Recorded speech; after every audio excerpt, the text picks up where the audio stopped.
Bonjour Françoise Weck, merci beaucoup d'être avec nous. Vous avez fait paraître il y a peu aux éditions de l'Harmattan un petit livre qui s'appelle Putain d'accent, vous voyez que je le dis en pointu, et qui est sous-titré Comment les méridionaux vivent leur langue, avec des dessins de Thierry Ruiz. Alors d'abord, est-ce que vous êtes d'accord avec moi? Est-ce que vous avez l'impression que petit à petit l'accent qu'on appelle de façon global, l'accent du Midi, bien qu'on sache bien que à Toulouse on ne parle pas comme à Nice, ni à Marseille, ni dans les campagnes. Hein. Est-ce que vous avez l'impression que c'est quelque chose qui a moins d'importance, qui je nuancerais tout cela. Il est bien évident que la grande majorité des méridionaux ont encore l'accent, et fort heureusement. Tous ceux qui d'ailleurs n'ont pas dans leur vie un espace pour avoir des états d'âme linguistiques, ceux-là portent haut et fort leur accent avec beaucoup de bonheur, beaucoup de brio. Mais bien sûr qu'il y a certains milieux qui sont atteints par cette gangrène et qui donc sont quasiment obsédés par la perte de cet accent.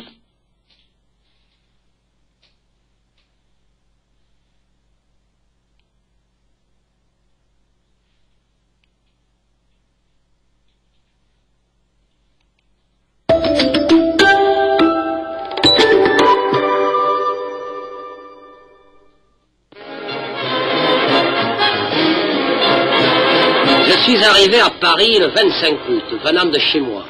À Saint-Martin, le maire qui était venu en 1900 pour le banquet de l'exposition m'avait dit d'aller le voir, le Grand Palais. T'es couillon, je ne savais pas où il était, moi, le Grand Palais. Alors, pardi, j'ai voulu demander la route. J'ai demandé à un petit, là, qui avait l'air vif et parisien. Oh, le Grand Palais, vous savez me dire où c'est, vous? What did you say? Le Grand Palais. Oh, I don't know. I just arrived from the States.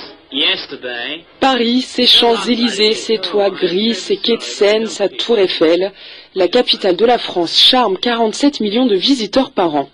Paris et ses vieilles pierres, son charme, son authenticité, son élégance, une personnalité forgée au fil des siècles, mais qui est Paris? Lutétia lors de son enfance gauloise, devenue Paris au début de son adolescence médiévale, la ville ne prend pas une ride. Travaux, chantiers, rénovations, les transformations successives de Paris modifient son visage. En le scrutant, nous découvrons qu'en dehors de Notre-Dame, peu de traits sont issus du Moyen-Âge.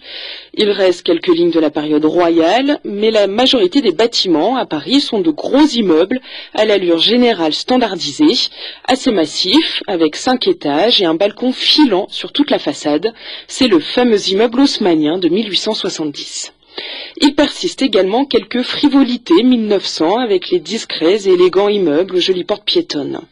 Le visage de Paris est également parsemé de façades aux formes plus rectilignes, celles des immeubles art déco, tout comme ceux de l'après-guerre à nos jours. Finalement, Paris n'est pas, du point de vue architectural, une ville très vieille, 150, 200 ans.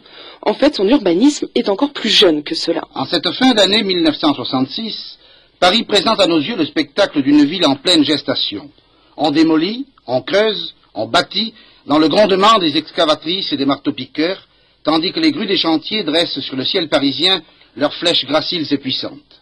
Car dans notre capitale, qui se réveille et se rajeunit, un énorme travail était à faire et est en train de se faire. Jamais, depuis le baron Haussmann, on a autant remué de terre à Paris.